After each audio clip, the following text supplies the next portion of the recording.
ওয়াল্লাহি আল্লাহর কসম দিয়ে বলি, যেই রাসূলকে সৃষ্টি না করলে সপ্ত আসমান জমিন আল্লাহ পাক কিছুই সাজাতেন না। যে নবীকে এই জমিনে পাঠাবেন বিধায় এ গ্রহ নক্ষত্র তারকা রাজি আসমান জমিন চন্দ্র সূর্য তারা আল্লাহ পাক সব কিছু সাজিয়েছেন। বিশ্ব নবী জনাবে মুহাম্মদুর রাসূলুল্লাহ সাল্লাল্লাহু আলাইহি ওয়াসাল্লামকে নিয়ে যদি দ্বিতীয়বার কোন নাস্তিক কোন বেঈমান এ বাংলার জমিনে এবার আউলিয়ার ভূখণ্ডে হাজী শরীয়তুল্লাহর ভূখণ্ডে শহীদ তিতুমীরের ভূখণ্ডে যদি বিশ্ব নবীর নামে দ্বিতীয়বার একটিবার কটূক্তি করার দুঃসাহস দেখায়, বাংলার তাওহীদি জনতা তিতুমীরের পাশ হাতে নিয়ে রাজপথে নেমে যাবে। কিন্তু বিশ্ব নবীর দুশমনদেরকে এই জমিনে দ্বিতীয়বার ছাড় দেওয়া হবে না, হবে না, হবে না। কতক্ষণ ঠিক কিনা বন্ধুগণ আমার ভাইরা, বারবার রাসূলকে অপমান করা হবে, বারবার রাসূলের চরিত্রে কটূক্তির কলঙ্কের দাগ লেপন করা হবে। আমরা ঘরে হাতের ভিতরে চুরি পরে পরনের শাড়ি বসে নারীদের মতো ঘরে বসে থাকবো না। প্রয়োজনে রাজপথে নেমে বুকের শেষ রক্তবিন্দুটুকু ঢেলে দিয়ে হলেও আল্লাহর নবীকে যারা অপমান করবে, সরকারি আইন রাষ্ট্রীয় আইন পাশ করে ফাঁসির বিধান কায়েম করতে হবে, নতুবা আল্লাহর রাসূলের দুশমনদেরকে এই জমিনে ছাড় দেওয়া হবে না, হবে না, হবে না। কতক্ষণ ঠিক কিনা? এতবার আমরা দেখেছি রাসূলকে অপমান করা হয়েছে, অপদস্থ করা হয়েছে, কিন্তু কোন সরকারি পাওয়ারের কোন মন্ত্রী, কোন এমপি, কোন মিনিস্টার, কোন প্রধানমন্ত্রী পর্যন্ত একটি নিন্দাবাচক শব্দ জাতীয় সংসদ থেকে শুধু নয় তাদের ফেসবুক ওয়ালে পোস্ট করতে পারেনি। বোঝা গেল এরা মুখে মুখে নবী প্রেম দেখায়, মুখে মুখে ইসলাম প্রেম দেখায়, আসলে তলায় তলায় এরা ইসলামের গোড়া কেটে দিতে চায়, এরা জমিনে নাস্তিক্যবাদে প্রতিষ্ঠা করতে চায়। কতক্ষণ ঠিক কিনা? রাসূল উযু করছেন আর ওই পানিগুলো গড়িয়ে গড়িয়ে যাচ্ছে। আল্লাহ নবী সাহাবীরা মসজিদে নববীর ভেতর থেকে এই দৃশ্য লক্ষ্য করেছেন। সাহাবীরা দৌড়িয়ে এসে আল্লাহ নবীকে চতুর্দিক দিয়ে গোল করে দাঁড়িয়েছে, ঘেরোয়া করে দাঁড়িয়েছে। এখন আজকের যদি কয়েকজন শ্রোতা দৌড়িয়ে এসে আমাকে গোল করে ঘেরোয়া করে দাঁড়ায়, আমি তাদের কাছে প্রশ্ন করব কিনা, ভাই কি অসুবিধা হয়েছে, কোনো সমস্যা আছে নাকি, প্রশ্ন করব কি করব না? করব কি করব না? অবশ্যই করব। কিন্তু আমার নবী সাহাবীদের কাছে কোনো প্রশ্ন করলেন না। আল্লাহ রাসূল উযুই তৈরি করতেছেন, কেন প্রশ্ন করলেন না? তার পেছনে একটা কারণ রয়েছে। মিশকাতুল মাসাবি কিতাবুল উযু অধ্যায়ের ভিতরে হাদিসখানা পেয়ে যাবেন। আল্লাহর নবী বলেন, আল্লাহর কোনো বান্দা বান্দি যখন বিসমিল্লাহির রহমানির রহিম বলে বিসমিল্লাহ বলে উযু আরম্ভ করে, করার সাথে সাথে ওই ব্যক্তির মাথার উপরে আল্লাহর রহমতের চারজন ফেরেশতা একটি রহমতের প্যান্ডেল করে দেয়, রুমাল বিছিয়ে দেয়। চিৎকার দিয়ে বলুন সুবহানাল্লাহ। একটা রহমতের রুমাল বিছিয়ে দিয়ে দেয়। আল্লাহর নবী বলেন, উযু করতে করতে যদি ব্যক্তি কথা বলে, একটি কথা বললে পরে একটি কোণা ছেড়ে দেয়, দুইটা কথা বললে দুইটা কোণা ছেড়ে দেয়, মোট চারটা কথা বললে চারটি কোণা ছেড়ে দিয়ে ফেরেশতারা রুমালটা এরকম দলা করে ওই বান্দা বান্দির মুখের উপরে ছুড়ে দিয়ে বলে, আল্লাহর বান্দা বান্দিরে, উযু করতে করতে কথা বলেছো, আল্লাহর রহমত তোমার নসিবে নাই, রুমাল ছেড়ে দিয়ে চলে যায়। সাহাবীরা নবীকে গোল করে ঘেরোয়া করে দাঁড়িয়েছে। রাসূল কথা বললেন না, এই কারণে কথা বললে ফেরেশতারা রহমতের রুমালের কোণা ছেড়ে দেবে, আল্লাহর রহমত থেকে বঞ্চিত হয়ে যাব। বগুড়ার বাগুপাড়ার মুসলমান ভাইরা আমার, বলেন তো দেখি, আপনাদের উযুখানার ভিতরে নামাজের ওয়াক্ত আসলে যখন উযু আরম্ভ হয়, ওখানে কথা চলে কি চলে না? আমি ভাবলাম আপনাদের এখানে মনে হয় কথা বলে না। হ্যাঁ, কার জমিতে ধান কয় মন হয়েছে গল্প সব উযুখানায় চলে না মনে হয়। এলাকার ভিতরে কি সমস্যা রয়েছে আলোচনা সব উযুখানায়। যত গল্প গুজব আছে সমস্ত গল্প গুজব শুরু হয় উযুখানায় যাওয়ার পরে, নাকি বলেন? আল্লাহর নবী বলেন উযু করতে করতে কথা বলা যাবে না, এজন্য আল্লাহর রাসূলকে ঘেরোয়া করে ধরেছে, কেউ কোনো কথা বলল না। ও মুসলমান ভাইরা, আজকের থেকে নিয়ত করলাম উযু করব, কিন্তু উযুর ভিতরে কথা বলবো না। রাজি আছেন যারা যারা দুইটা হাত দেখায় দেন তারা তারা। লিল্লাহি তাকবীর, লিল্লাহি তাকবীর। আল্লাহ কবুল করুক, বলেন আমিন। বন্ধুগণ আমার ভাইয়েরা, আল্লাহর রাসূল ওযু সমাপ্ত করলেন। ওযু সমাপ্ত করার পরে আসমানের দিকে আল্লাহর রাসূল মুখখানা উঁচু করলেন। রাসূল আমার মুখখানা আসমানের দিকে উঠিয়ে তেলাওয়াত করলেন। বলুন সকলে, আশহাদু আল্লাহ ইলাহা ইল্লাল্লাহু ওয়া আশহাদু আন্না মুহাম্মাদান আবদুহু ওয়া রাসূলুহু। জোরে চিৎকার দিয়ে বলুন সুবহানাল্লাহ। এটার নাম কি? আরো জোরে বলেন। কলেমায়ে শাহাদাত। বন্ধুগণ আমার ভাইরা, এখানে অনেক অনার্স পাস মাস্টার্স পাস ছেলে ভাইরা আমার বসা রয়েছেন। তাদের কাছে জিজ্ঞাসা করেন, বাংলাদেশের যে 11 জন ক্রিকেটার রয়েছে, প্লেয়ার রয়েছে, আপনাদের বগুড়ার একজন নতুন প্লেয়ার আছে না ভাই, কি নাম? তামিম, তামজিদ হাসান তামিম, তাই তো? এই বাংলাদেশের 11 জন ক্রিকেট প্লেয়ারের নাম জিজ্ঞাসা করেন, একেবারে A to Z ফটফট করে বলে দিতে পারবে কি পারবে না? আরো জোরে। যদি নায়ক নায়িকার নাম জিজ্ঞাসা করেন, বাংলাদেশের না ভারতের নায়ক নায়িকার নাম পর্যন্ত বলতে পারবে। ছেলে অনার্স পাস মাস্টার্স পাস, কিন্তু যদি এখন জিজ্ঞাসা করেন আমি যে এই দোয়াটা পড়লাম এটার নাম কি, বলবেন হুজুর সে বক্তব্য পড়িলাম তো ভুলে গেছে। কি সভাপতি সাহেব, ঠিক আছে না? এটা আগে আসেন এদিকে। হুজুর সে বক্তব্য পড়েছিলাম, সে নাম ভুলে গেছি আমি। কথা ঠিক কিনা বলেন? মুসলমানের কপাল পড়েছে কোন কারণে, মুসলমানের কপালে ঝাঁটা লেগেছে কোন কারণে, বুঝতে পেরেছেন তো?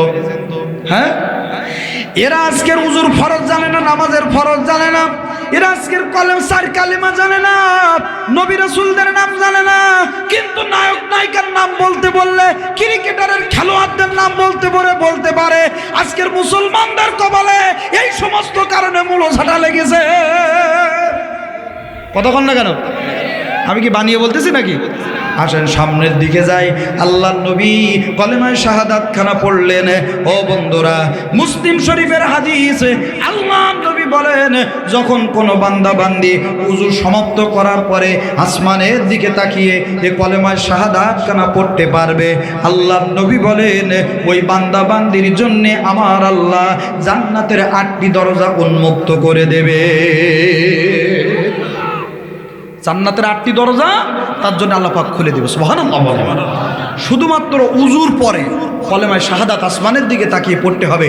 এই ছোট্ট আমলটুকু আজকে থেকে করা যাবে ইনশাআল্লাহ। বলবেন হুজুর আমরা নামাজই পড়িনি তো কলেমায়ে শাহাদাত পাচ্ছেন কোথায়? কি বলেন? আমরা তো নামাজই পড়িনি। ইনশাআল্লাহ আল্লাহ আমাদের নামাজি বানিয়ে দিক, বলেন আমিন। আরো জোরে বলেন আমিন। ইনশাআল্লাহ আজকের থেকে এই ছোট্ট আমলটুকু করতে পারবেন ইনশাআল্লাহ। জান্নাতে যাওয়ার এর চাইতে সহজ আমল আছে? শুধু উজুর পরে আসমানের দিকে তাকিয়ে কলেমায়ে শাহাদাত একবার পড়তে হবে। সুবহানাল্লাহ। আর একটা জান্নাতে যাওয়ার সহজ আমল আছে, একটু বলি দেব না থাকবে? রাসূল বলেন কোনো ব্যক্তি যদি ফরজ নামাজের পরে, প্রত্যেক ফরজ নামাজের পরে সালাম ফিরানোর পরে আল্লাহু আকবার একবার, আস্তাগফিরুল্লাহ 3 বার, এরপরে সূরা বাকারার 255 নম্বর আয়াত, যেটাকে আমরা আয়াতুল কুরসি বলি, এই আমলটা যদি কোনো ব্যক্তি প্রত্যেক ফরজ নামাজের পরে করতে পারে, রাসূল বলেন ওই ব্যক্তি জান্নাতে যাওয়ার জন্যে মাঝখানে শুধু একটি পর্দা বাকি আছে। কি বাকি আছে? পর্দা আছে মাঝখানে। এই পর্দাটা ছিঁড়ে যাবে, জান্নাতে চলে যাবে। সেই পর্দাটার নাম হলো মৃত্যু। জোরে কোন সুবহানাল্লাহ। লোকটা মৃত্যুবরণ করে না, তাই জান্নাতে যায় না। সুবহানাল্লাহ। আজকে থেকে আমলটুকু করা যাবে ইনশাআল্লাহ। আল্লাহ যেন কবুল করেন, বলেন আমিন। ভাইরা আমার মনোযোগ দিয়ে শুনবেন। আল্লাহ নবী কলেমায়ে শাহাদাত পড়ে কেবল সাহাবীদের কাছে প্রশ্ন করতে যাবে, ও সাহাবীরা কোন কারণে আমি নবীকে গোল করে ঘেরোয়া করে দাঁড়িয়েছো? ইতিমধ্যেই সাহাবীরা ওই যে আল্লাহর নবীর উজুর কদ্দমক্ত কাদা পানি কোন সাহাবী হাত দিয়ে উঠিয়ে মুখের মধ্যে মেখেছে, সুবহানাল্লাহ, কোন সাহাবী বুকের মধ্যে মেখেছে, কোন সাহাবী গায়ের মধ্যে মেখেছে। আল্লাহ নবী অবাক হয়ে গেলেন, ও সাহাবীরা, কোন কারণে আমি নবীর উজুর এই কদ্দমক্ত কাদা পানি তোমরা তোমাদের বুকে মুখে পিঠের মধ্যে মেখেছো? সাহাবীরা বলেন, আল্লাহর নবী রে, এই উজুর কদ্দমক্ত কাদা পানি মেখেছি আপনার বরকত হাসিলের জন্যে। জোরে বলুন সুবহানাল্লাহ।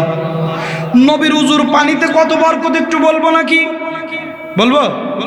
বন্ধুরা, এ পৃথিবীতে 3টা রোগ আছে, যে 3টা রোগের কোনো ঔষধ মেডিকেল সায়েন্সে পৃথিবীর কোনো ডাক্তারে আবিষ্কার করতে পারে। আমাদের পার্শ্ববর্তী ভারতে, তামিলনাড়ুতে হার্টের যিনি সবচাইতে এই উপমহাদেশের যিনি বড় ডাক্তার, তার নাম হলো ডক্টর শিবশক্তি সুরঞ্জিত। ভাইরা আমার, বাংলাদেশের যিনি হার্টের সবচাইতে বড় ডাক্তার, তার নাম হলো doctor Jahangir Kabir, United medical college হসপিটালের যিনি ডাক্তার। বন্ধুরা আমার, এরপরে অনেক নাম করা হার্টের চিকিৎসক বাংলাদেশে রয়েছে। ও বন্ধুরা, ক্যান্সারের অনেক বিশেষজ্ঞ ডাক্তার বাংলাদেশে রয়েছে, ভারতেও রয়েছে, সিঙ্গাপুরেও রয়েছে। কিন্তু আমার ভাইরা, একবার একজন ব্যক্তির শরীরে যদি ক্যান্সারের জীবাণু দানা বাঁধে, পৃথিবীর কোনো ডাক্তারে এই রোগটার ভালো করতে পারবে না। বন্ধুরা আমার, আমাদের শরীরের সবার একটা রোগ রয়েছে, সেটার নাম হলো ডায়াবেটিস। এটা যদি পরিমাণে বেড়ে যায়, রক্তে যদি ব্লাড সুগার বেড়ে যায়, এর নাম হয় ডায়াবেটিস। এ বাংলাদেশে নয়, এই দক্ষিণ আপনার এশিয়া মহাদেশে অনেক ডাক্তার রয়েছে। যদি কারোর শরীরে একবার ডায়াবেটিসটা বেড়ে যায়, পৃথিবীর ডাক্তারকে এটা খাওয়াইলেও এ রোগ তার ভালো হবে না। এই HIV নামক একটা রোগ রয়েছে, একটা ভাইরাস রোগ রয়েছে। এই HIV রোগ যদি কারোর হয়, পৃথিবীর ডাক্তারকে এটা খাওয়াইলেও রোগ তার ভালো হবে না। কিন্তু বাগোপাড়ার মুসলমান ভাইরা রে, কিন্তু এই পৃথিবীতে যদি বর্তমানে আল্লাহ নবীর উজুর পানি থাকতো, কোনো ক্যান্সার রোগে আক্রান্ত রোগী, কোন ডায়াবেটিস রোগে আক্রান্ত রোগী, কোন HIV নামক মরণ ব্যাধি রোগে আক্রান্ত রোগীকে যদি আল্লাহ নবীর উজুর 1 ফোঁটা পানি পান করিয়ে দেওয়া যেত, আবার আল্লাহ রব্বুল আলামিন বিশ্ব নবীর বরকতে এ মরণ ব্যাধি রোগ আমার আল্লাহ ভালো করে দিয়ে দিত। রাসূল নামে কে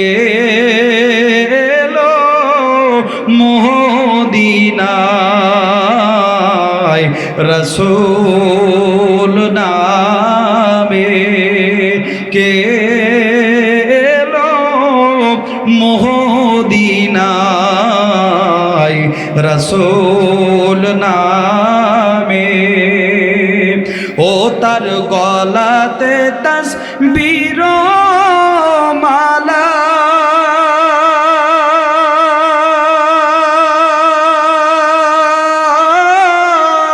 কে চলে ওই কামলেওয়ালা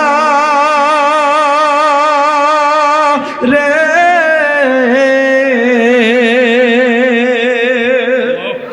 আর একটু জোরে হবে না মারহাবা? আর একটু জোরে বলা যাবে না মারহাবা? ও তার গলাতে তাসবীর মালা,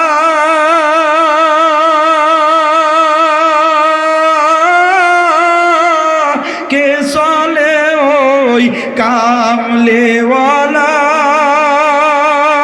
গো। ওরে আমার মনের দরজা তলে, ওরে আমার মনের দরজা তলে, তারে ডেকে নিয়ে আয়, রাসূল নামে। কিছুক্ষণ চলবে নাকি, না মনোজাত করে দেব? বন্ধুগণ আমার ভাইরা, এত কঠিন ব্যাধি রোগ আল্লাহ রাব্বুল আলামিন বিশ্ব নবীজির উজুর পানি যদি পৃথিবীতে থাকতো, আমার আল্লাহ রাব্বুল আলামিন এ কঠিন ব্যাধি এত বরকত আল্লাহর বিশ্ব নবীজির উজুর পানির মধ্যে দিয়েছেন। বন্ধুরা আমার কথা লম্বা নয়, ওই সাহাবীরা আল্লাহ নবীকে বলেন, ইয়া রাসূলুল্লাহ, আপনার বরকত হাসিল করার জন্যে আপনার উজুর কদ্দমক্ত কাদা আমরা আমাদের মুখে বুকে পিঠের মধ্যে মেখেছি। আল্লাহ নবীজি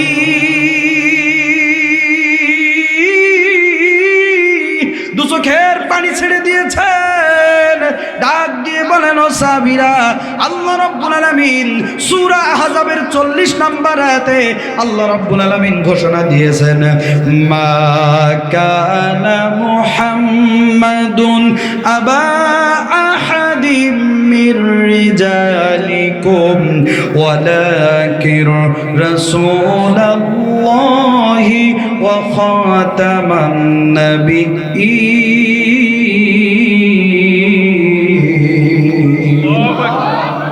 আল্লাহ রাব্বুল আলামিন বলেন, ও দুনিয়ার মানুষেরা, আমি আমার নবীকে খাতামান নবিয়্যিন, শেষ নবী করে দুনিয়ার জমিনে পাঠিয়েছি। ও সাহাবীরা, আজকে নবীকে পেয়েছো, নবীর ওজুর পানি পেয়েছো, নবীর বরকত তোমরা হাসিল করতেছো, কিন্তু এমন একটা দিন আসবে, এমন একটা সময় আসবে যেদিন আমি নবী এ জমিনে থাকবো না, সাহাবীরা তোমরা থাকবে না। কেমন করে আমার ওই উম্মতেরা আমি নবীর বরকত হাসিল করবে? সুবহানাল্লাহ। ও সাহাবীরা রে,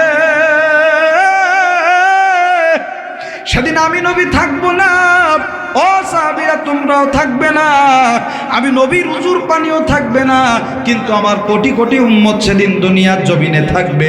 কেমন করে তারা আমি নবীর বরকত হাসিল করবে? সাহাবীরা বলেন, ইয়া রাসূলুল্লাহ, আপনি বলে দেন, আমরা জানি না। আল্লাহর নবী বলেন, ও সাহাবীরা, ওই উম্মতেরা যারা আমি নবীকে পাবে না, আমার উজুর পানি পাবে না, তোমাদের কেউ দেখতে পারবে না, ও সাহাবীরা, তাদের প্রতি আমি নবীর যে ভালোবাসা কম থাকবে তা কিন্তু না। আজকে তোমরা নবীর জন্য জীবন দিতে পারো, আর ওই উম্মতেরা যারা আমি নবীকে দেখবে না, না দেখে আমি নবীর প্রতি ঈমান আনবে, আমার প্রতি নাজিল হওয়া কিতাবের প্রতি ঈমান আনবে, ও সাহাবীরা তোমাদের প্রতি বিশ্বাস স্থাপন করবে, ওই উম্মতেরা এত ভালো আমি নবীকে বাসবে, এত মহব্বত আমি নবীকে করবে। আজকের যদি কোনোদিন যদি আমি নবীর নামে কোনো ইনকারমূলক, অহংকারমূলক, কোনো কটূক্তিমূলক বাক্য যদি বিনিময় করা হয়, রাজপথে দাঁড়িয়ে জীবন দেবে, নবীর অপমান তারা মানবে না, মানবে না। কথা বলেন ঠিক কিনা? কথা ঠিক না? ঠিক। 3 বছর আগে ফ্রান্সের সরকার, নাম হলো তার ম্যাকরন, কুলাঙ্গার, সরকারি অর্থায়নে আল্লাহ রসুলের নামে একটি ব্যঙ্গ কার্টুন সিনেমা তৈরি করেছিল। কথা সত্য না মিথ্যা? সত্য না মিথ্যা? রাসূলের নামে ব্যঙ্গ কার্টুন সিনেমা তৈরি করেছিল সরকারি অর্থায়নে। আমরা শুধু বাংলাদেশ নয়, গোটা পৃথিবীর তাওহীদি জনতা তাদের ঈমানের পরিচয় দিয়ে গোটা পৃথিবীর রাজপথকে আজকের প্রকম্পিত করে উঠিয়েছে। রাসূলের অপমান মানি না, মানি না, মানব না। ভাইরা আমার, এখান থেকে 2 বছর আগে আমাদের প্রতিবেশী রাষ্ট্র ভারত সরকারি 2 জন কর্মকর্তা, নূপুর কুমার শর্মা আর নবীন কুমার জিন্দাল, আমার রসুলের চরিত্রের উপরে আঘাত হানলো, অপমান ইনকার করলো। আমরা গোটা পৃথিবীর মুসলমানেরা ভারতের সমস্ত পণ্য বয়কট করেছি, ফ্রান্সের পণ্য বয়কট করেছি, সুইডেন সরকারিভাবে ঘোষণা দিয়ে পবিত্র কোরআনুল কারীমকে রাজপথের মাঝে আগুন ধরে জ্বালিয়ে দিল। আমরা গোটা পৃথিবীর মুসলমানেরা সুইডেনের পণ্য বয়কট করেছি। ভাইরা আমার, বন্ধুরা আমার, একটি কথা স্পষ্টভাবে বলতে চাই, একটি কথা দ্ব্যর্থহীন ভাষায় বলতে চাই। তুমি আমাকে গালি দাও, আমি সেটা মেনে নেব। তুমি আমার পিতামাতাকে গালি দাও, আমি হয়তো সেটা মেনে নিতে পারি। তুমি আমার বংশ তুলে গালি দাও, আমি সেটা মানতে পারি। তুমি আমার জাতি, গোষ্ঠী, ধর্ম, বর্ণকে নিয়ে গালি দাও, আমি সেটা মানতে পারি। তুমি আমার দলকে নিয়ে গালি দিলে আমি হয়তো সেটা মানতে পারি। কিন্তু আল্লাহর কসম দিয়ে বলি, যে এই রাসূলকে সৃষ্টি না করলে সপ্ত আসমান জমিন আল্লাহ পাক কিছুই সাজাতেন না। যে নবীকে এই জমিনে পাঠাবেন বিধায় এ গ্রহ নক্ষত্র তারকা রাজি আসমান জমিন চন্দ্র সূর্য তারা আল্লাহ পাক সব কিছু সাজিয়েছেন।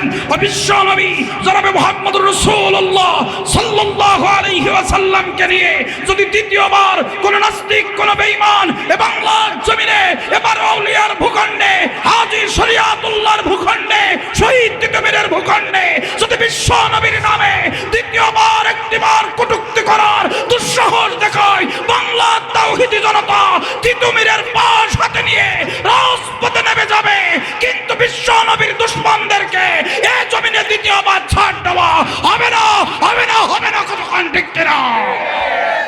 বন্ধুগণ আমার ভাইরা, বারবার রাসূলকে অপমান করা হবে, বারবার রাসূলের চরিত্রে কটূক্তির কলঙ্কের দাগ লেপন করা হবে।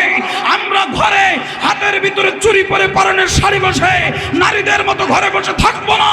প্রয়োজনে রাজপথে নেমে বুকের শেষ রক্তবিন্দুটুকু ঢেলে দিয়ে হলেও আল্লাহর নবীকে যারা অপমান করবে, সরকারি আইন, রাষ্ট্রীয় আইন পাশ করে ফাঁসির বিধান কায়েম করতে হবে, নতুবা আল্লাহর রাসূলের দুশমনদেরকে এই জমিনে ছাড় দেওয়া হবে না, হবে না, হবে না। কতক্ষণ ঠিক কিনা?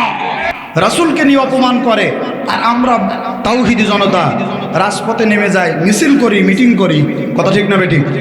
কিন্তু এই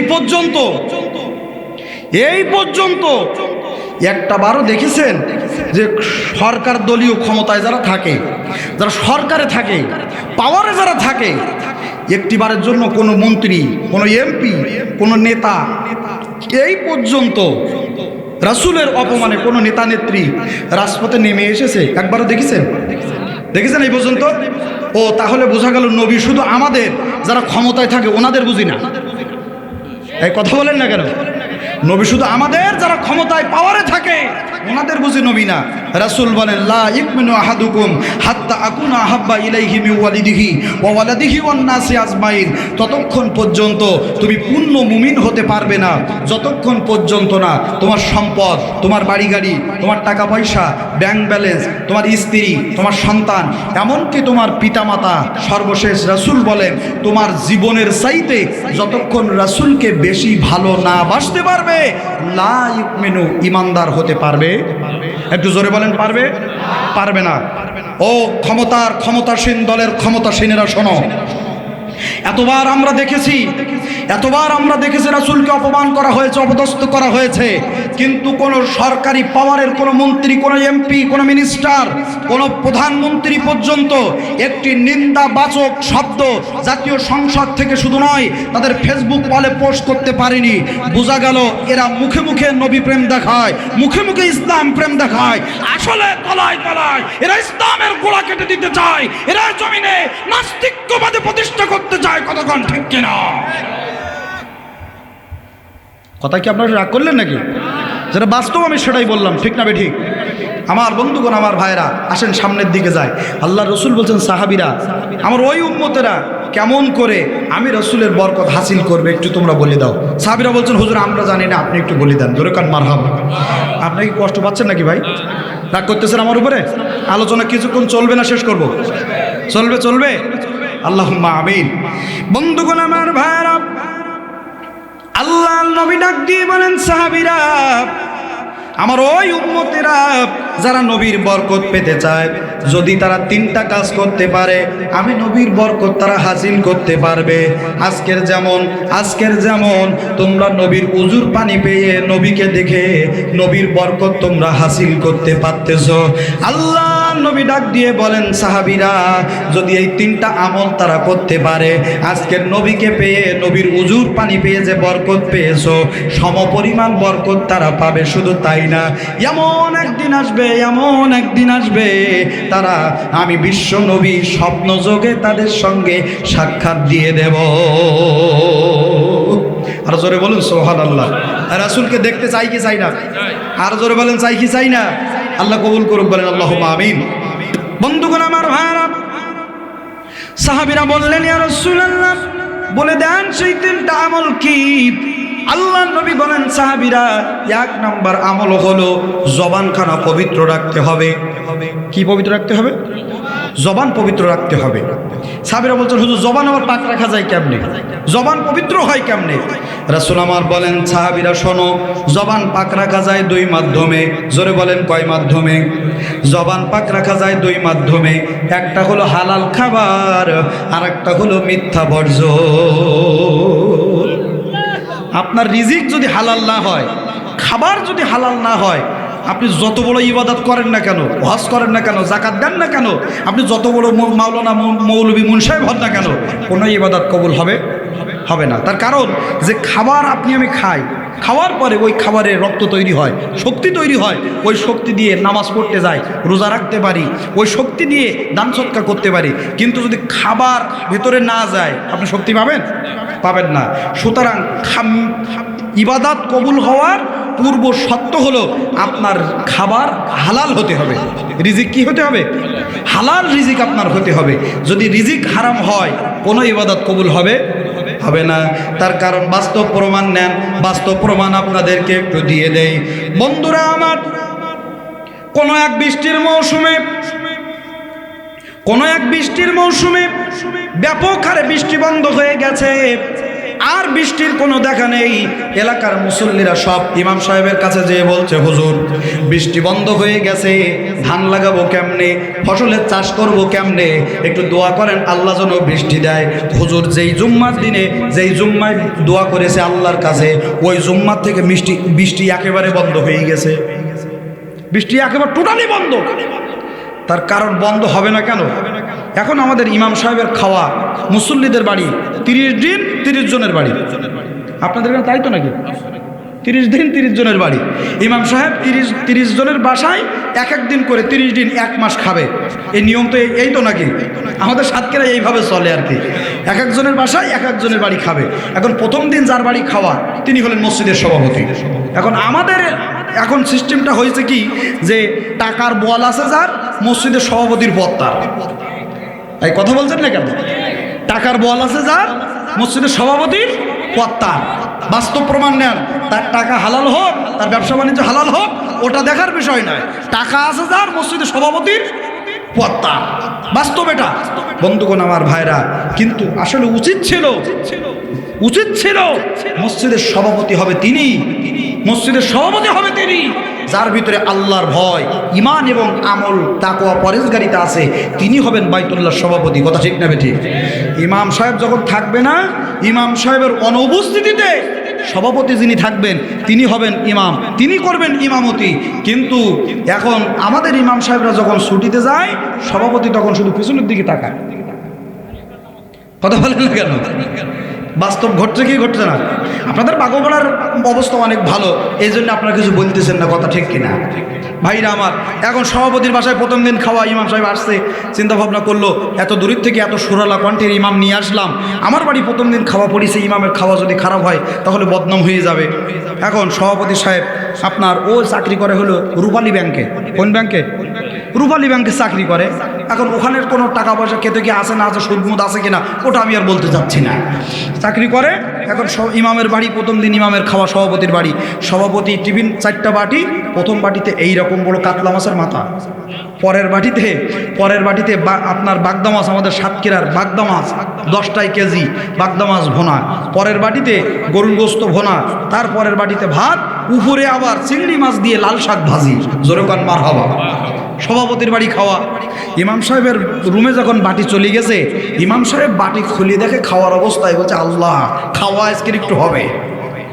ইমাম সাহেবও খেয়েছে ঠিক জায়গা মতন, খাইয়ে একেবারে গলার টুটি পর্যন্ত খাইয়ে গেছে জুম্মার নামাজ পড়াতে। সভাপতি সাহেব 1000 টাকার একটা নোট বের করে দিয়ে বলছে, হুজুর আমার আব্বা তো মারা গেছে, তা আজকে তো আমার বাড়ি খানা খেয়েছেন, তা আমার আব্বার জন্য একটু দোয়া করবেন, আর আমার ছেলেটা একটু পরীক্ষা দিতে গেছে, আমার ছেলেটার জন্য একটু দোয়া করবেন। ইমাম সাহেব জুম্মার নামাজ পড়িয়ে দোয়া শুরু করেছে। দোয়া শুরু হয়েছে বাগোপাড়ার থেকে, এখান থেকে বগুড়া মাটিডালি মোড়, ওখান থেকে চলে গেছে সোজা সিরাজগঞ্জ হয়ে, যমুনা নদী পার হয়ে ঢাকা, ওখান থেকে কলকাতা, ওখান থেকে আফগানিস্তান পার হয়ে পাকিস্তান হয়ে সৌদি আরব হয়ে, প্রথম আসমান, দ্বিতীয় আসমান, সপ্তম আসমান, সিদরাতুল মুনতাহা, ওখান থেকে ঘুরে দোয়া আবার বাগোপাড়ায়। এই কথা বলেন না কেন? আর এলাকার গরিব মানুষ, ভ্যান চালক, অভাবী মানুষ, আব্বা মারা গেছে, 50 টাকার নোট আর 1 প্যাকেট বিস্কুট নিয়ে এসে ইমাম সাহেবের হাতে দিয়ে বলছে, হুজুর আমার আব্বা মারা গেছে, একটু দোয়া করে দেবেন। ইমাম সাহেব 8 চোখে তাকিয়ে দেখে 50 টাকার নোট, দোয়া করতেছে, রব্বানা যালামনা আনফুসানা বিরহমাতিকা আরহামার রাহিমিন। কথা বলেন না কেন? হচ্ছে কি হচ্ছে না? একটু জোরে বলেন। শুধু তাই না, আজকে তাফসীর মাহফিল গুলা, কোরআনের মাহফিল গুলা, বক্তা দাওয়াত দিছে, মাওলানা আজিজুল ইসলাম রনি ফোন দিয়েছে, হুজুর আপনার ওয়াজ তো দেখলাম বিশাল ইন্টারনেটে ভাইরাল হয়ে গেছে, আপনি তো এখন ভাইরাল হুজুর। কি হুজুর? এখন ভাইরাল হুজুর ছাড়া তো আর মাহফিলে লোক হতে চায় না, তার বাস্তব প্রমাণ দেখেন আপনারা। আল্লাহর নবী বলেন আজকের জবান পাক রাখার এক নাম্বার মাধ্যম হলো রিজিক হালাল হওয়া, ইনকাম যেন হালাল হয়। রে পাকুপাড়ার মুসলমানেরা, ভাইরা, মায়েরা, বোনেরা বলবেন হুজুর আমাদের রিজিক হালাল আছে, আমরা হারাম রিজিক খাই না। আমিও বলছি হারাম রিজিক খান না, কিন্তু সপ্তাহে যেদিন মঙ্গলবার আসে একখানা হলুদ অথবা লাল বই হাতে করে নিয়ে ও দক্ষিণ পাড়ার দিকে কি করতে যায়? কি দেবে? ওই দেখো নজর, আমি কিন্তু বলিনি। তার মানে কিস্তি এখানেও আছে, কতক্ষণ না কেন? তুমি হজ করিয়া করবা কি, নামাজ পহিরা করবা কি, ইনকামের মধ্যে ঢুকেছে নামাজি তোমার সুদের হারামি। কতক্ষণ বন্ধুরা আমার, কথা লম্বা না, রাত গভীর হয়ে যাইতেছে। আল্লাহ নবী বলেন এক নাম্বার হলো জবানখানা পাক রাখার এক নাম্বার মাধ্যম হলো রিজিক আপনার হালাল হতে হবে। রিজিক যদি হালাল না হয়, আপনি যত বড় মুসল্লি মাওলানা হন না কেন, আপনার কোনো ইবাদত কবুল হবে না। দ্বিতীয় নাম্বার মাধ্যম হলো জবান পাক রাখার দ্বিতীয় মাধ্যম হলো মিথ্যা বর্জন করতে হবে, মিথ্যা কথা বলা যাবে না। বলেন তো দেখি এই সমাজে মিথ্যা চলে কি চলে না? আপনাদের বাকুবলার ভাইরা মিথ্যা কথা বলে না, এখানে সব আল্লাহর ওলি হাসান বসরি, চিৎকার দিয়ে বলুন মারহাবা। বন্ধুরা আমার, মিথ্যা যদি বলেন আপনার আমল নামায় একটা কবিরা গুনাহ হবে, আপনার আমল নামায় একটা কবিরা গুনাহ হবে, আমল নামায় একটি গুনাহ লেখা হবে। 70টি বড় কবিরা গুনাহ রয়েছে। ইমাম আয-যাহাবির লেখা কিতাব কবিরা গুনাহ নামে একখানা কিতাব রয়েছে, যেখানে 70টার মতো বড় বড় কবিরা গুনাহ লিপিবদ্ধ করেছেন। তার ভিতরে একটা হলো মিথ্যা কথা বলা, তার ভিতরে একটা হলো নামাজ কাজা করা, তার ভিতরে একটা হলো সুদ খাওয়া, তার ভিতরে একটা হলো মানুষকে হত্যা করা, তার ভিতরে একটা হলো মানুষের নামে মিথ্যা অপবাদ দেওয়া। এরকম 70টা কবিরা গুনাহ তিনি লিপিবদ্ধ করেছেন। তার ভিতরে একটা হলো মিথ্যা অপবাদ দেওয়া, মিথ্যা কথা বলা। বন্ধুরা আমার, ভাইরা আমার, বলেন তো দেখি আমাদের এই সমাজে মিথ্যা আছে না নাই? আরো জোরে বলেন আছে না নাই? মিথ্যা এত পরিমাণ মিথ্যা ছেয়ে গেছে, সমাজ, পরিবার, গ্রাম, মহল্লা, বাড়ি, পরিবারে মিথ্যা ছেয়ে গেছে। শুধু তাই না আমার ভাইয়েরা, এই যে সামনে নির্বাচনের গুণ আসতেছে, সামনে নির্বাচনের সময় আসতেছে, মিথ্যা আর এখন বলে কি মিথ্যা হবে নির্বাচনের সময়। কথা বলেন আরো জোরে। নেতা নেত্রীরা নির্বাচনী প্রচারণা করবে, মাইকে ডাক দিয়ে বলবে ভাইরা আমার, বাবাজিরা আমার, ভোটে দাঁড়িয়েছে যদি পাস করতে পারি পাকা রাস্তা সব কাঁচা হয়ে যাবে। কি তাই হচ্ছে তো নাকি? পাকা রাস্তা সব কাঁচা হয়ে যাবে, ইউনিয়ন পরিষদের রিলিফের কম একটাও জনতার বাড়ি যাবে না, সব আমার পকেটে। কথা ঠিক না বেটি? আসলে ওরা যেটা বলে তার হয়তো উল্টোটা। কি বলেন? ইউনিয়ন পরিষদে রিলিফের 10 কেজি করে চাউল বাজেট হয়েছে সরকারের পক্ষ থেকে। এখন জনগণ 10 কেজি করে চাল মেপি নিয়ে আসছে। একজন মুরব্বী বলছে আল্লাহ বললো তো 10 কেজি চাউল দেশে, এখন দেখি একটু বাড়ি যেই মেপি দেখি যে সত্যি 10 কেজি আছে কিনা। বাড়ি যেই মেপি দেখো হয়েছে 8 কেজি। দেওয়া ছিল কত? 10 কেজি, কিন্তু হয়েছে কত? 8-2 কেজি কোথায়? আল্লাহর কসম দিয়ে বলি, আপনি যত বড় হাজি হন না কেন, মাওলানা মৌলবী হন না কেন, জনগণের হক যদি আপনার পকেটে যায়, আপনার কোনো ইবাদত কবুল হবে? জোরে বলেন হবে? নেতা নেত্রীরা নির্বাচনের আগে বড় বড় ভাষণ, বড় বড় লেকচার মারে, জনগণের সামনে বড় বড় বুলি শোনায়, কিন্তু নির্বাচনের পরে যেই নেতাদের খোঁজ থাকে না, যেই নেতাদের খুঁজে পাওয়া যায় না, যাদের কথা এবং কাজের সাথে মিল থাকে না, যাদের কথা এবং চরিত্রের সাথে মিল থাকে না, আগামী দিনে ওই সমস্ত নেতা নেত্রীদেরকে বাংলার নেতৃত্বে আমরা দেখতে চাই না। কতক্ষণ ঠিক কিনা? যারা দেশটাকে সোনার দেশ করতে পারবে এমন নেতা আমরা এদেশে দেখতে চাই। কথা ঠিক কিনা? রাগ করলেন নাকি? কষ্ট পেলেন নাকি? বন্ধুরা আমার, ভাইরা, আল্লাহ নবী বলেন মিথ্যা বর্জন করতে হবে। ও বন্ধুরা আসেন, মিথ্যা কথা বললে তার পরিণতি কি হবে ছোট্ট করে একটু বলবো নাকি? বলবো? আপনার বিরক্ত হয়ে যাচ্ছেন মনে হয়, নাকি শেষ করে দেব? হযরতে ইমাম মালিক রহমাতুল্লাহ আলাইহির নাম আপনারা শুনেছেন, জগৎ বিখ্যাত একজন ইমাম ছিলেন। ইমামে আজম আবু হানিফা, ইমাম শাফি রহমাতুল্লাহ আলাইহি, ইমাম আহমদ ইবনে হাম্বল রহমাতুল্লাহ আলাইহি, ইমাম মালিক রহমাতুল্লাহ আলাইহি জগৎ বিখ্যাত ইমাম ছিলেন। ইনারা মুজাদ্দিদ মানুষ ছিলেন। বন্ধুরা আমার, ইমাম মালিক রহমাতুল্লাহ আলাইহি যিনি একাধারে 10 বছর কাবা শরীফের ইমামতি করেছেন, এত বড় আল্লাহর ওলি ছিলেন, এত বড় আলেম ছিলেন। তিনি একখানা ফতোয়ার কিতাব লিখেছেন, তার নাম হলো মুয়াত্তা মালিক। হাজারে হাজারে কিতাব তিনি লিপিবদ্ধ করে গেছেন। যে সমস্ত কিতাব পড়ে পথ ভোলা মানুষেরা পথ খুঁজে পাইতেছে, দিন ভোলা মানুষরা দিন খুঁজে পাইতেছে।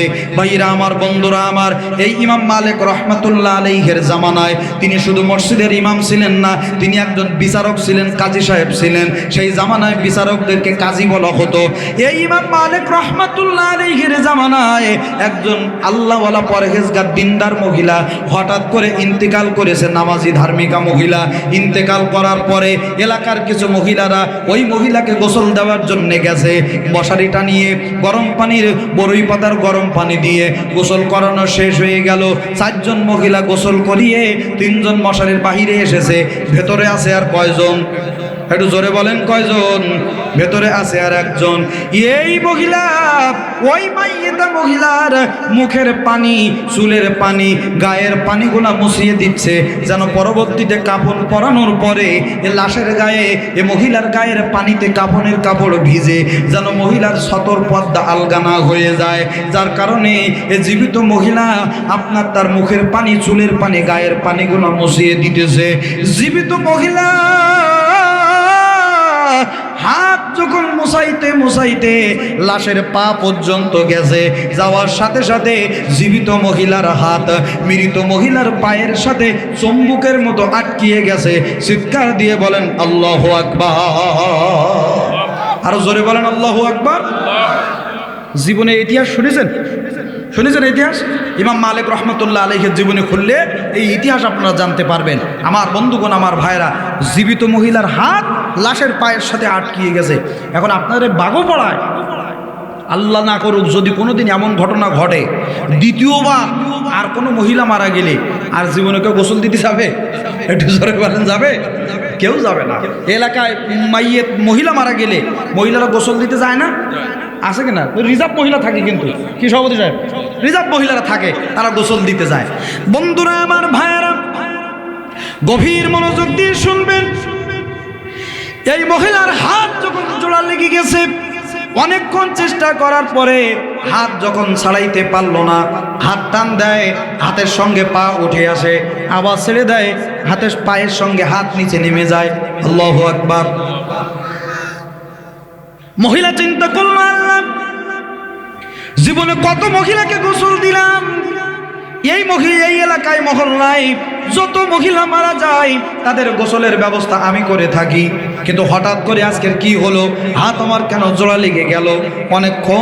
অনেকক্ষণ চেষ্টা করে হাত মহিলা ছাড়াইতে পারলো না, হাত ছাড়াইতে পারলো না।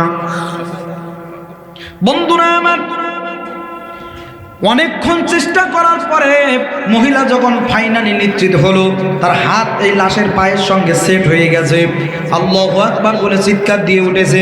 3 জন মহিলা ওই পর্দার মশারির বাইরের থেকে গোসলখানার ভিতরে ঢুকেছে। যে দেখে জীবিত মহিলার চোখ 2টা মোটা মোটা হয়ে গেছে, সমস্ত শরীরটা ঘেমে ভিজে গেছে, থরথর করে ভয়ে কাঁপতেছে। ডাক দিয়ে বলেন, আপা কি হলো? চিৎকার দিয়ে উঠলেন কেন? কি আপনি ভয় পেয়েছেন নাকি?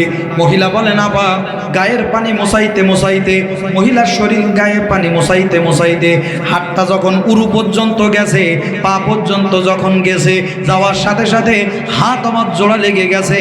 জোরে বলেন আল্লাহু আকবার। 3 জন মহিলা মাইয়েতা মহিলার পা চেপে ধরলেন আর বললেন, আপা টান দেন, জীবনে এমন হতে পারে না। ও পদ্মার অন্তরালের মা বোনেরা, একটু অপেক্ষা করেন, এবার কিন্তু আপনাদের আলোচনা আরম্ভ হবে। ভাইরা আমার, 3 জন মহিলা পা চেপে ধরেছে আর ওই মহিলা হাত টান দেয়, হাতের সঙ্গে চামড়া ছিঁড়ে যায় অবস্থা, হাত এমনভাবে জোড়া লেগে গেছে। 3 জন মহিলা বলছেন, আপা জীবনে এই এলাকার মহল্লার যত মহিলা মারা গেছে তামাম মহিলার গোসল আমরা দিয়েছি, জীবনে এমন কোনোদিন হয়নি, জীবনে এমন কোনোদিন আমরা দেখিনি। আজকের কি এমন বদ কাজ, কি এমন খারাপ কাজ এই লাশের সাথে তুমি করেছো, যার জন্য তোমার হাতটা জোড়া লেগে গেছে, যার জন্য তোমার হাত জোড়া লেগে গেছে? বলো বলো, কি এমন অন্যায়, কি এমন অপরাধ, কি এমন নিকৃষ্ট খারাপ কাজ এই লাশের সাথে তুমি করেছো? দ্রুত বলো। মহিলা বলছেন, আপা ওয়াল্লাহি বিল্লাহি তাল্লাহি, আমি কোনো খারাপ কাজ করিনি, কোনো অন্যায় কাজ করিনি যার জন্য আমার হাত জোড়া লেগে যাবে। আমি কোনো অপরাধ করিনি। এই হাতটা যেই এই মাইয়েতা মহিলার পা পর্যন্ত গেছে, যাওয়ার সাথে সাথে হাতটা জোড়া লেগে গেছে। চিৎকার দিয়ে বলেন আল্লাহু আকবার। বিস্তারিত বলা হলো, সব খুলে বলা হলো। ইমাম সাহেব আরো কয়েকজন মহিলা পাঠিয়ে দিলেন মশারির ভিতরেই। দেখলেন কোনোভাবেই হাতটা ছাড়ানো যায় কিনা, কোনোভাবেই হাতটা ছাড়ানো গেল না। বন্ধুরা আমার, ভাইয়েরা, এবার ওই ইমাম সাহেব যে মহিলা মারা গেছে তার স্বামীকে ডাকলো, আর যে মহিলার হাত জোড়া লেগে গেছে তার স্বামীকে ডাকলো। দুইজনকে ডেকে এক জায়গায় করে সমস্ত বিস্তারিত ঘটনা খুলে বলল, এই ঘটনা। বন্ধুগণ আমার, ভাইয়েরা, ইমাম সাহেব যে মহিলা মারা গেছে তার স্বামীকে ডাক দিয়ে বলেন, ভাই আপনার স্ত্রী তো মারা গেছে, আজ তাকে ফিরে পাবেন না, কিন্তু ইনার স্ত্রীর আপনার স্ত্রীকে গোসল করাইতে যেয়ে হাত জোড়া লেগে গেছে। এখন আপনি যদি অনুমতি দেন যে জায়গায় হাতটা জোড়া লেগে আছে ওই জায়গা থেকে হালকা একটু চামড়া কেটে জীবিত মহিলার হাতটা আমরা ছাড়িয়ে নিয়ে আসবো, যদি আপনি অনুমতি দেন। লোকটা ডাক দিয়ে বলেন, হুজুর, আমার স্ত্রী এত ভালো মানুষ ছিল, সাংসারিক জীবনে আমি লক্ষ্য করে দেখেছি ওজর ব্যতীত জীবনে নামাজ কাজা করিনি। জোরে কন মারহাবা, আরো জোরে বলুন মারহাবা। আমার স্ত্রী ওজর ব্যতীত জীবনের রোজা কাজা করিনি, জীবনে বেপর্দায় চলাফেরা করিনি, জীবনে আমার কথার বাইরে যায়নি, আমার কথার অবাধ্য হয়নি, সংসার জীবনে তার সাথে কোনোদিন মনোমালিন্য হয়নি, যার জন্যে আমি তার গায়ে একটি আঘাত পর্যন্ত করি নাই। হুজুর, আজকের আমার স্ত্রী মারা যাওয়ার পরে আজকের তার গায়ের চামড়া কাটা হবে। হুজুর, আমার স্ত্রীর গায়ের চামড়া কাটা তো দূরের কথা, আমার স্ত্রীর গায়ে আমি একটা ফুলের টোকাও লাগতে দেব না। চিৎকার দিয়ে বলুন সুবহানাল্লাহ। বন্ধুগণ আমার, ভাইরা, যে মহিলা মারা গেছে তার স্বামী বলল, আমার স্ত্রীর গায়ের চামড়া আমি কাটতে দেব না। যে লোকটার স্ত্রীর হাত জোড়া লেগে গেছে তিনি বলল, আমার স্ত্রীর গায়ে আমিও নখের আঁচল লাগতে দেব না। একজন চামড়া কাটতে দেবে না, আর একজন বলল, আমার স্ত্রীর হাতও আমি কাটতে দেব না। বিচার চলে গেল ইমাম মালিক রহমাতুল্লাহ আলাইহির কাছে, হুজুর এই সমস্যা বিচার আপনি করে দেন। ইমাম মালিক রহমাতুল্লাহ আলাইহি ঘোড়ার পিঠে উঠে চলে আসলেন এই বিচার সমস্যার সমাধান করতে। বলেন তো দেখি, পৃথিবীর কোন বিচারক যদি এই বিচার না করতে পারে, আমার আল্লাহর কোরআন এ বিচার করতে পারবে কি পারবে না? জোরে বলেন, পারবে কি পারবে না? তিবিয়ানান লিকুল্লি শাইইন, এই পৃথিবীতে এমন কোনো সমস্যা নেই যে সমস্যার সমাধান কোরআনের ভিতরে নেই। জোরে কান সুবহানাল্লাহ, আরো জোরে সুবহানাল্লাহ। আল্লাহ বলেন, ইনিল হুকমু ইল্লা লিল্লাহ, এ জমিন যদি আমি আল্লাহর হুকুম দিয়ে চলে, আমি আল্লাহর আইন দিয়ে চলে, পৃথিবীর এমন কোনো সমস্যা থাকবে না যে সমস্যার সমাধান কোরআন দিতে পারবে না। জোরে কান মারহাবা। ইমাম মালিক রহমাতুল্লাহ আলাইহি চলে আসলেন, মাগো সত্যি করে বলো, কি এমন অন্যায়, কি এমন অপরাধ তুমি লাশের সাথে করেছো যার জন্য হাতটা তোমার জোড়া লেগে গেছে?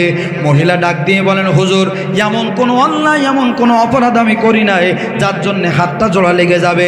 ইমাম মালিক বলেন, ওয়ান আবি হুরায়রা রাদিয়াল্লাহু তাআলা আনহু ক্বাল রাসূলুল্লাহ সাল্লাল্লাহু আলাইহি ওয়াসাল্লাম, ইজা মাতাল ইনসানু ইনকাতা আনহু আমালাহু ইল্লা মিন সালাসাতিন ইল্লা মিন সাদকাতিন জারিয়াতিন আও ইলমিন ইনতাফাউ বিহি আও ওয়ালাদিন সালিহিন ইয়াদউ লাহু। সূরা চিৎকার দিয়ে বলুন সুবহানাল্লাহ। ইমাম মালিক বলেন, ও মহিলা, কোন মানুষ যখন মারা যায় দুনিয়ার সব আমলের দরজা তার বন্ধ হয়ে যায়, খোলা থাকে তিনটা আমল, তার ভিতরে এই দুনিয়াবি কোনো আমল নাই। সুতরাং যা অন্যায় করার, ও মাগো তুমি করেছো বলো, সত্য বলো, নতুবা কিন্তু বিচার আমার কাছে রয়েছে। মহিলা অনেকক্ষণ বলার পরে, অনেকক্ষণ যাচাই বাছাই করার পরে মহিলা বলল, হুজুর, একটি কথা আমি বলেছিলাম, যে এই কথা বলার সাথে সাথে হাতটা আমার জোড়া লেগে গেছে। ইমাম মালিক ডাক দিয়ে বলেন, মহিলা রে, কি এমন কথা যে কথা বলার কারণে হাতটা তোমার জোড়া লেগে গেছে? বলছে হুজুর, এই মহিলার মুখের পানি যখন আমি মোছাইতেছিলাম তখন শুধু একটি কথা বলেছিলাম, মহিলা সুন্দর চেহারা ছিল তোমার, সুন্দর রূপ যৌবন ছিল তোমার। তুমি যখন বাড়ির থেকে বের হতে, বাড়ির থেকে বের হওয়ার পরে তোমার প্রতিবেশীর বাড়ির দিকে উকি মেরে তাকাইতে, বারবার উকি মারতে, মনে হয় ওই প্রতিবেশীর সাথে তোমার কোনো অবৈধ সম্পর্ক ছিল। চিৎকার দিয়ে বলুন নাউজুবিল্লাহ। অনেক মহিলা আছে না এরকম, বাজ বিচার করে না, বাজ বিচার করে না, আর একজনের নামে একটা মিথ্যা অপবাদ দিয়ে দেয়, একটা বাজে অবান্তর আপনার একটি কথা লেপন করে দেয়। এরকম মহিলা আছে না? নেই? অনেক আছে, কিন্তু অনেক আছে এরকম। 3 মহিলা যেখানে, কলকাতা সেখানে। গীবত আছে না? নেই? ইমাম মালিক বলছেন, মাগো এতক্ষণ ধরে জিজ্ঞাসা করলাম কেন বললে না? হুজুর আমার ভুল হয়ে গেছে, হুজুর আমার ভুল হয়ে গেছে, মাফ করে দেন। ইমাম মালিক বলেন, মাগো যে অপবাদ তুমি এই লাশের নামে দিয়েছো, এখন উপায় আছে 2টা। জোরে বলেন কয়টা? আরো জোরে। উপায় আছে 2টা। 1 নাম্বার উপায় হলো, এই মহিলার নামে যে অপবাদ তুমি দিয়েছো, এই অপবাদের প্রমাণে 4 জন সাক্ষী হাজির করতে হবে। কয়জন? 4 জন। যে এই মহিলা সত্যি সত্যি এই অন্যায় করেছে, এই পক্ষে 4 জন সাক্ষী হাজির করতে হবে। অর্থাৎ বোঝা গেল, প্রমাণিত হলো, কোনো মানুষের নামে যদি কোনো অপবাদ দিতে হয়, কোনো দোষ, কোনো মামলা, কোনো আপনার রিপোর্ট যদি করতে হয়, তবে তার সাক্ষী প্রমাণ শক্তপোক্ত হওয়া লাগবে। কথা ঠিক না বেঠিক? কিন্তু এদেশে বলতে কষ্ট লাগে, অনেক মুফাসসিরি কোরআনকে, ইসলামী আন্দোলনের কর্মীদেরকে মিথ্যা মামলা দিয়ে রাতের পরে রাত, দিনের পরে দিন, বছরের পরে বছর জেলখানায় আবদ্ধ রাখা হয়েছে। তাদের কোনো সাক্ষী প্রমাণ ছিল না। কথা বলেন না কেন? কথা বলছেন না কেন? এ বাংলাদেশের শ্রেষ্ঠ কোরআনের পাখি আল্লামা দেলোয়ার হোসেন সাঈদীকে যে মিথ্যা মামলায় আজকের 13 বছর কারাগারে বন্দী রাখা হয়েছিল, আমি আল্লামা সাঈদীর জানাজার নামাজের স্বয়ং সশরীরে উপস্থিত ছিলাম। ওই আল্লামা সাঈদী ফাউন্ডেশনের দোতলায় সেদিন মাইক্রোফোন হাতে নিয়ে মানবতা বিরোধী অপরাধের মামলায়, যে মামলায় আল্লামা সাঈদীকে যাবজ্জীবন কারাদণ্ড দেওয়া হয়েছিল, ওই মামলার আসামি আপনার সাক্ষী শুকুরঞ্জন বারী ওই দিন লাখো মানুষের সামনে বলেছিল, পিরোজপুর তাওহীদের জনতা, এ আল্লামা সাঈদীর জানাজার নামাজে উপস্থিত তাওহীদ জনতা, আল্লামা সাঈদীর মামলার সাক্ষী আমি শুকুরঞ্জন বারী বলছি, 1971 সালে এ পিরোজপুর ইন্দুরকানী জিয়ানগরে এই আল্লামা সাঈদী বিন্দু মাত্র অপরাধ করে নাই। আল্লামা সাঈদী নির্দোষ, নির্দোষ জোরে কান মারহাবা। আজকের সেই মানুষটার নামে যারা মিথ্যা মামলা দিয়ে, মিথ্যা অপবাদ দিয়ে 13 বছর কারাগারে বন্দী রেখে ভারতের ইন্ধনে কোরআনের পাখিকে যারা দুনিয়ার জমিন থেকে বিদায় করেছে, দুনিয়ার আদালতে হয়তো বিচার হয়নি, সঠিক বিচার হয়নি, কিন্তু আদালতে আখিরাতে এর সঠিক বিচার অনুষ্ঠিত হবে। সেদিন আল্লামা সাঈদী হবে বাদী, এ সমস্ত অপরাধীরা সেদিন হবে বিবাদী। ওই দিন কোনো কলটান সলটান চলবে না। আল্লাহর আদালতে আখিরাতে কোরআনের পাখির বিচার হবেই হবে। পৃথিবীর কারোর ক্ষমতা সেদিন হবে না ওই আদালত থেকে মুক্তি দেওয়ার। কথা বলেন ঠিক কিনা? সেদিন আর কোনোদিন এদিকেও যাবে না, ওদিকেও যাবে না, একবার কাটায় কাটায় বিচার সেদিন হবে কি হবে না? আর জোরে বলেন, হবে কি হবে না? ভাইরা আমার, ইমাম মালিক বলল, মাগো 4 জন সাক্ষী নিয়ে আসো। বলছে, হুজুর আমার তো কোনো সাক্ষী নেই, আমার কোনো সাক্ষী নেই। ইমাম মালিক বলছে, 2 নম্বর উপায়, সূরা নূর 2 নম্বর আয়াত, বাড়ি যে আয়াতটা খুলে দেখবেন, যদি কোনো ব্যক্তি কারোর উপরে মিথ্যা অপবাদ চাপায়, যদি সাক্ষী হাজির না করতে পারে, তবে ওই ব্যক্তির পিঠের উপরে 80 বেত্রাঘাত মারতে হবে। কত? 80 বেত মারতে হবে। মহিলা বলছে, হুজুর এই ছাড়া কি আর কোনো পথ নেই? বলছে, আর কোনো পথ নেই। জল্লাদকে ডাকা হলো, বেত মারা শুরু হলো। বলেন, আল্লাহর জমিনে কোরআনের এই বিচার, এই হুকুমাত, এই আইন চালু হোক, আমরা চাই কি চাই না? আরো জোরে বলেন, চাই কি চাই না? আমার বন্ধুগণ, আমার ভাইয়েরা, জল্লাদকে ডাকা হলো, বেত মারা আরম্ভ হলো। 69 নম্বর 79 নম্বর বেত যখন বাকি আছে, একটা বেত 80 নম্বর বেত, তখনও পর্যন্ত হাতটা জোড়া লেগে আছে। ইমাম মালিক বলছে, জল্লাদ কি খবর? বলছে, হুজুর একটা বেত বাকি আছে, হাত কিন্তু জোড়া লেগে আছে। এখন আমাদের মতন করে হুজুর যদি এই বিচার করে আর 79 নম্বর বেত মারা সে হাত জোড়া লেগে আছে, আমার আর ওই এলাকায় খুঁজে পাওয়া যাবে? জোরে বলেন। ইমাম মালিক বলছেন বিচার করেছে আল্লাহর কোরআন দিয়ে। সূরা মায়দা, ওয়ামান লাম ইয়াহকুম বিমা আনজালাল্লাহু ফাউলাইকা হুমুল কাফিরুন। আল্লাহ বলছেন কোরআন দিয়ে যারা বিচার করে না এরা কাফের। অন্য আয়াতে আল্লাহ বলছেন জালেম, অন্য আয়াতে আল্লাহ পাক বলছেন ফাসিক। সুতরাং বিচার হবে কোরআন দিয়ে, বিচার করেছে কোরআন দিয়ে। হাত চালানোর মালিক আমি না, হাত চালানোর মালিক হলো আমার আল্লাহ। আল্লাহু আকবার বলে 80 নম্বর বেদটা তুমি মেরে দাও। যেই বেদটা মেরেছে সাথে সাথে হাত ছাড়িয়ে গেছে। জোরে কর আল্লাহু আকবার।